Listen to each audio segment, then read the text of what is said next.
আহির, একটু জল পট্টি দিবি? না ঠাম্মাম, ওর তো কপালে কাটা রয়েছে, কি করে?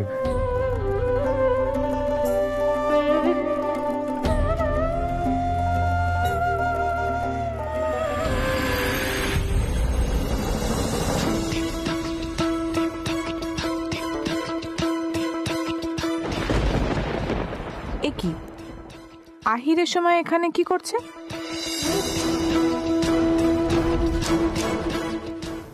মামনি, জল।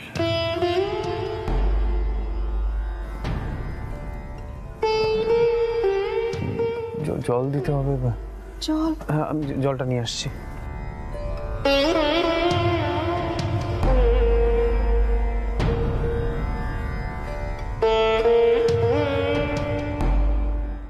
ঠাম্মা একটু ধরো তো। হ্যাঁ বাবা। পিলু, আস্তে আস্তে। দাও। সাবধান। পিলু, নাও জলটা, খাও। এ নাও।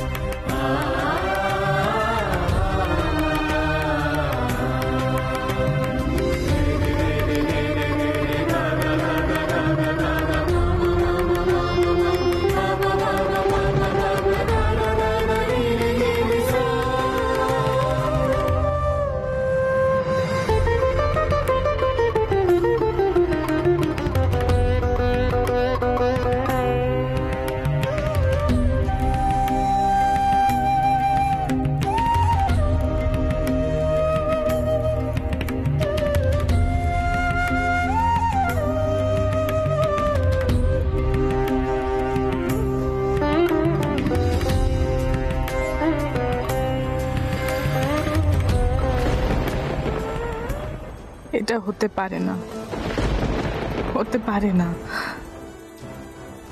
আমি এবার মাকে বলে এর একটা বিহিত করবই।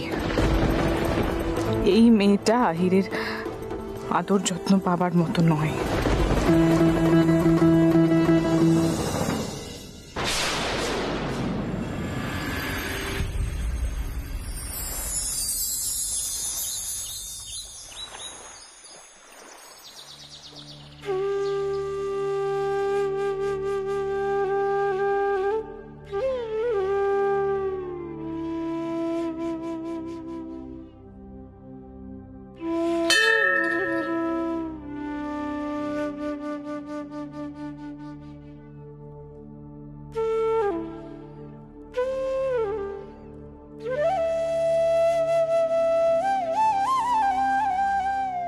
আমি তোমার কাছে আজ একটা কথা বলতে এসেছি মা। আমি আমার বিশ্বাসটার জন্য বজরংবলীর সিঁদুরটা পরেছিলাম। আমার বিহা শুধু আমারই বিশ্বাস, এতে কারোর কোনো দায় নেই। কিন্তু আমার এই সিঁদুরটার জন্য ওস্তাদজিকে লজ্জায় পড়তে হয়েছে।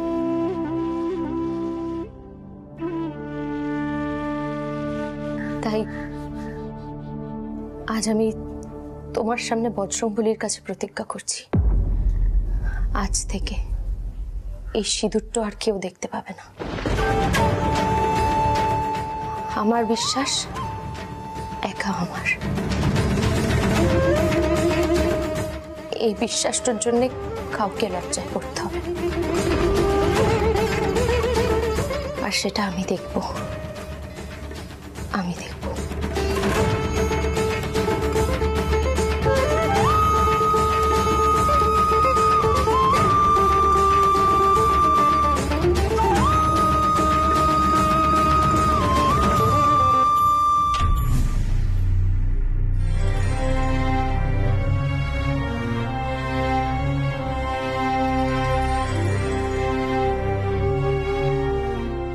দাঁড়াও, সকাল সকাল উঠে স্নান করতে কেন গেছো তুমি? ঠান্ডা লেগে গেলে? কালকে এতগুলো ঘটনা ঘটলো, তোমার রাত্রে জ্বর এসেছিল, আর তুমি ভোরবেলা উঠে স্নান করে ফেললে। তুমি কি চাইছো বলো তো পিলু? তুমি তোমার শরীরটা কি একেবারেই খারাপ করে ফেলতে চাইছো? যেন তোমার মা দাদু বলতে পারেন যে আমরা তোমার কোনো দেখাশোনা করিনি। আর পিলু, কি দরকার ছিল ওভাবে আমাকে বাঁচানোর? এত বড় ঝুঁকি কেউ নেয়? পিলু, তোমার জীবনের কি কোনো দাম নেই? কেন দাম থাকবে না ওস্তাদজি? কিন্তু কেউ বিপদে পড়েছে দেখেও চুপচাপ দাঁড়িয়ে দাঁড়িয়ে দেখবো, এরকম হতে পারে? বিশেষ করে আমার গুরু যেখানে বিপদে পড়েছেন, আপনি হলে পারতেন।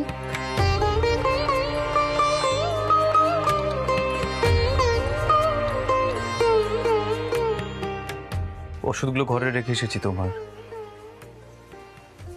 খেয়ে নিতে হবে ওষুধগুলো।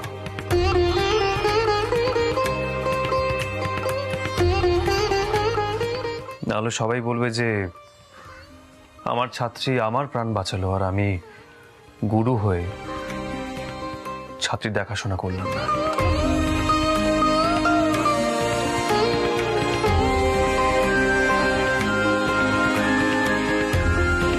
আমায় আবার লজ্জায় পড়তে হবে।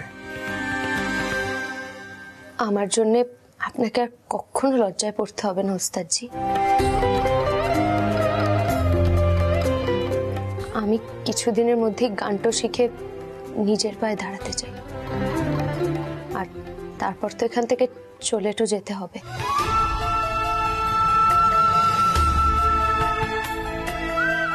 এর মধ্যে আপনাকে যাতে আর কোনো লজ্জা না পড়তে হয় সেটা দেখার কাজ পিলুর।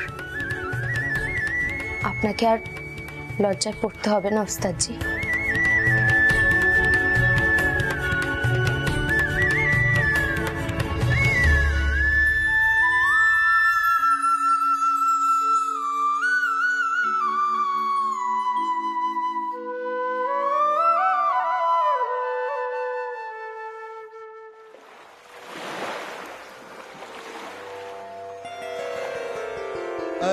अलबेला साजन आयो रे, मंगल गावो चौक पुरावो, मंगल गावो चौक पुरावो, निस दिन मन रंग पायो रे, निस दिन मन रंग पायो रे, मंगल गावो। सा नि ध प म ग रे, नि ध प म ग रे सा, नि सा रे ग म प ध नि सा रे सा नि ध प ध नि सा, मंगल गावो। सा नि ध प म ग रे, नि ध प म ग रे सा, नि सा रे ग।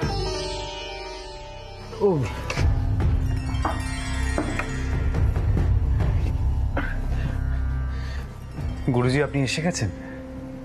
হ্যাঁ, আমি কলকাতায় কথাবার্তা বলে চলে এলাম। আহির, এইবারে কলকাতায় কনফারেন্সে তুই সোলো পারফর্ম করবি। সমস্ত কথাবার্তা পাকা হয়ে গেছে। সত্যি কথা। এই যা তো তোরা তোদের ম্যাডাম, সোহিনী ম্যাডাম সবাইকে ডেকে নিয়ে ওদেরকে খবরটা দিই। এখনই ডেকে নিয়ে আসছি গুরুজি। এই চল চল চল। গুরুজি, আরে থাক থাক থাক থাক বাবা। গুরুজি, আমি এত বড় সম্মান পাওয়ার যোগ্য তো? আহির, সঙ্গীতের জগতে কেউ কোনোদিন যোগ্য হতে পারে না। সব শেখার পরেও কিছু শেখা বাকি থেকে যায়। তাই এ যাবৎ যা যা শিখেছিস শ্রোতাদের সামনে সেটাই নম্রভাবে উপস্থাপনা করবি। মা সরস্বতী তোর সহায় হন। আদিত্যদা, ডেকেছ? আয় সোহিনী, আমি সমস্ত কথাবার্তা পাকা করে এলাম, বুঝলি। এবছরের ওয়েস্ট বেঙ্গল ক্লাসিক্যাল মিউজিক কনফারেন্সে গান গাইতে চলেছে আহির বসু মল্লিক।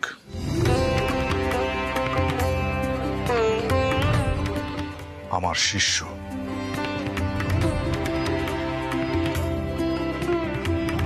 একজন গুরুর কাছে এর থেকে বড় গর্বের আর কি হতে পারে বল?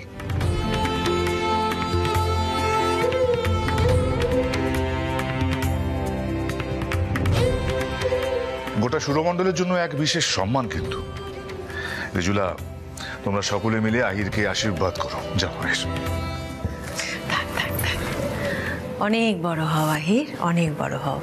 আশীর্বাদ করছি তোমার অনেক নাম হোক, আর সুরমণ্ডলের ঐতিহ্য বজায় রাখো।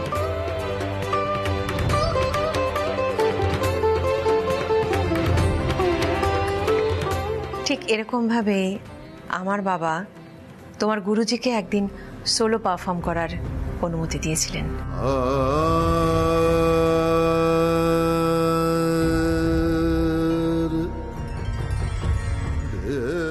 সেই দিনটার কথা আমার এখনো মনে আছে। তোমার গুরুজি ঘরে বসে আনন্দে কেঁদে ফেলেছিলেন, তাই না আদিত্য? সত্যি তাই।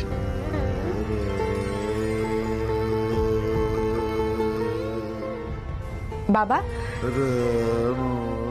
এই দিনেই আহির তোমার উত্তরসূরি হিসেবে পাবলিক অ্যাপিয়ারেন্স করছে, তাই না? আমি তো ভাবতেই পারছি না যে গুরুজি আপনার উত্তরসূরি আমি।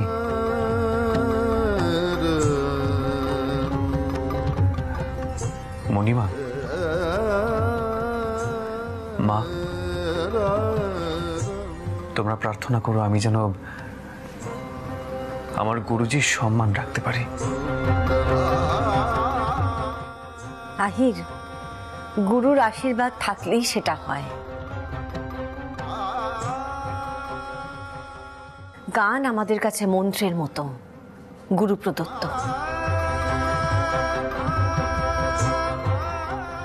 একদম ঠিক। কিন্তু গুরু যদি তার শিক্ষা অপাত্রে দান করেন, তাহলে সব শেষ।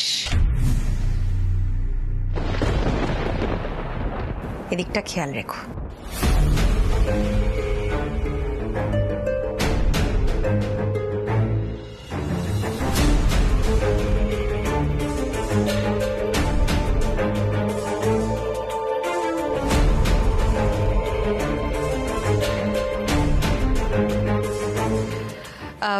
সুরমণ্ডলের তরফ থেকে কি কি হচ্ছে?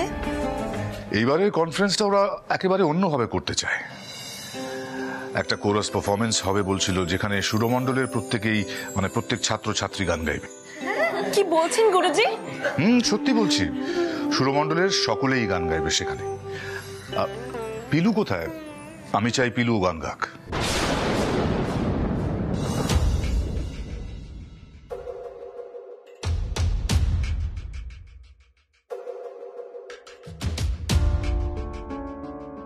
পিলু? সে কি করে সম্ভব? কেন সম্ভব নয়? কেন? পিলুর গলা তো ভালোই।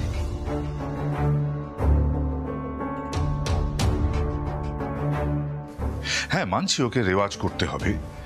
আর শুধু ওকে কেন, রেওয়াজ তো সকলকে সারা জীবন করে যেতে হয়। কি রে সোহিনী, কি বলিস? পারবে না পিলু? কেন পারবে না আদিত্যদা?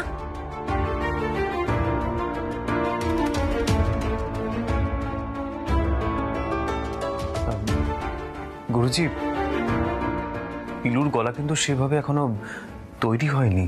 কিন্তু সকলের সঙ্গে গান গাইবার গলা তো তৈরি। ভালো হবে, দেখিস।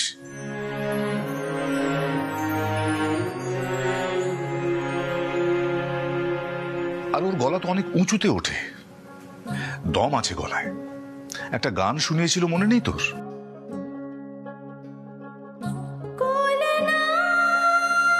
সুর ছাড়বে না, ধরে থাকবে।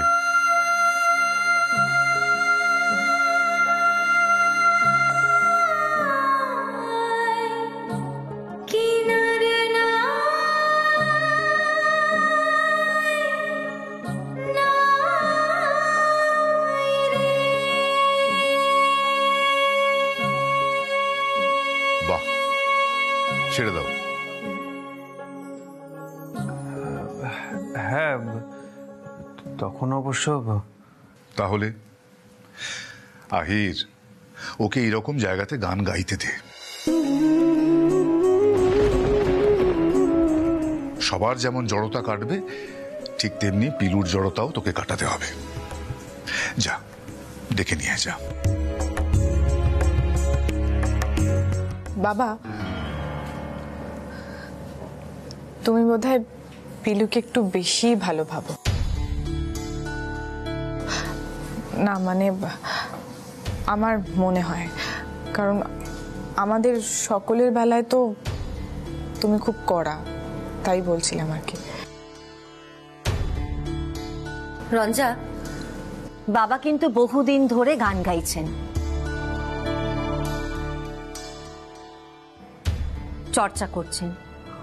ওর কান আর আমাদের কান একরকম নয়।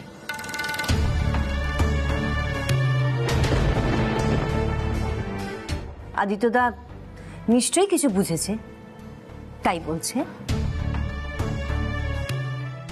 হ্যাঁ সোনি আন্টি, তা তো বটেই।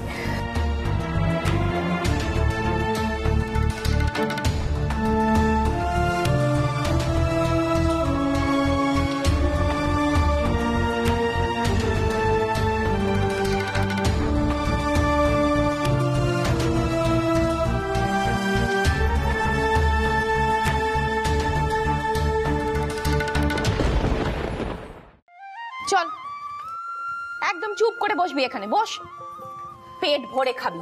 চুপ করে ঋতু, বসো মা, আমি তোমায় বলছি। আচ্ছা কি করেছে জানো পিলু? কি? আজকে সকালে ও স্নান করে রান্নাঘরে ঢুকেছিল কানাই তাকে সাহায্য করবে বলে। আচ্ছা মা, তুমি বলো, বড় কিন্নির যদি চোখে পড়তো তাহলে কি হতো? না না কাকিমণি, কানাই কাকা বললো হাঁটুতে ব্যথা, তাই রসুন তেল গরম করে দিলাম আর একটু সাহায্য করছিলাম। হ্যাঁ, তোর এই সমস্ত করণে কি দরকার ছিল? ও মা, ঠাম্মা, একটা মানুষের শরীর খারাপ, আমি তাকে সাহায্য করব না? হ্যাঁ, তুই শুধু দুনিয়ার সবাইকে সাহায্যই করে বেড়া, তোকে কে সাহায্য করে তার নেই ঠিক। আশ্চর্য, সব সময় শুধু পরের কথা ভাবা, নিজের কথা ভাবা সময় নেই ওর। তুই এখন চুপ করে বসে এই দুধ কলা মুড়িটা খাবি। ডাক্তার কত কড়া কড়া ওষুধ দিয়েছে বলতো। কাকিমণি, তুমি আমাকে এত ভালোবাসো, সত্যি।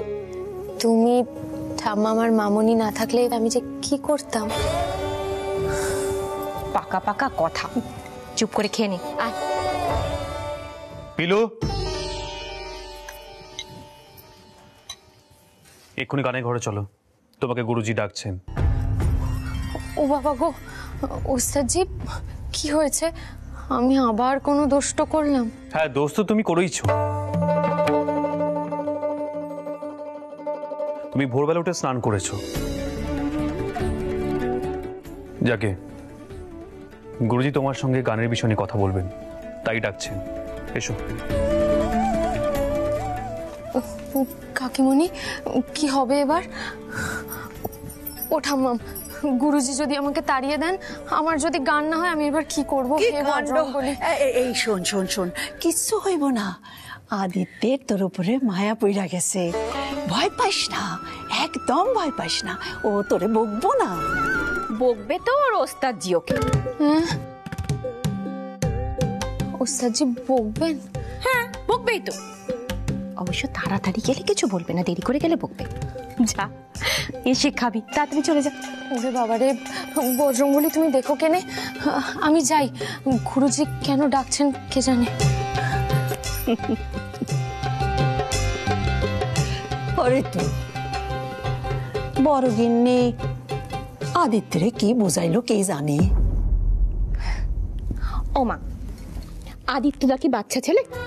বড় গিন্নি যা বোঝাবে বুঝে যাবে। এই তো পিলু, এসো এদিকে এসো।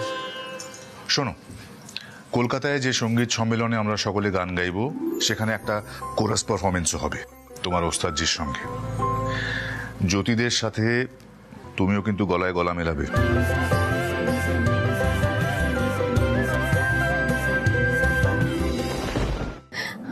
আমি মঞ্চে গাইবো গুরুজি? তাও ওস্তাদজির সঙ্গে? হে বজরঙ্গলি, এ কি শোনালে তুমি? জয় হনুমান জ্ঞান গুণ সাগর, জয় কপিশতি লোক উজাগর। আমি ঠিক শুনলাম বটে? হ্যাঁ পিলু, তুমি একদম ঠিক শুনেছো।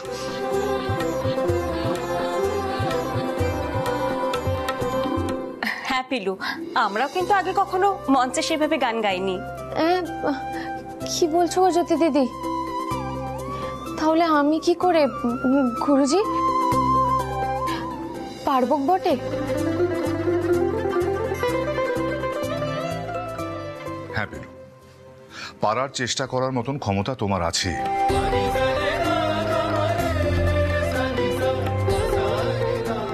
আর তাছাড়া আমরা তো রেওয়াজ করব। কি মন দিয়ে রেওয়াজ করবে তো? করবো গুরুজি, নিশ্চয়ই করবো। থাক।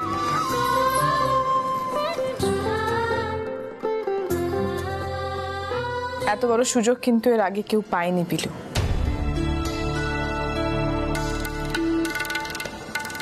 আমিও পাইনি। এরকম একটা অনুষ্ঠানে বাবা তোমাকে গান গাওয়ার সুযোগ করে দিল। দেখো, ভন্ডুল করো না জানো। কেন রঞ্জা, কিছু হয়েছে নাকি? পিলু কিছু করেছে আবার? দুষ্টুমি পিলু? না গুরুজি, আপনি মামনি কাকিমণিকে জিজ্ঞেস করে দেখুন। এত কথা বলার তো কোনো দরকার নেই পিলু।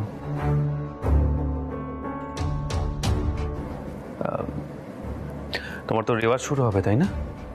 জ্যোতিরা তোমাকে ডেকে নেবে, তুমি যাও।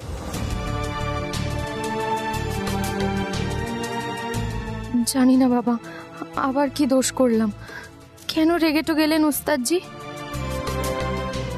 কি হলো পিলু?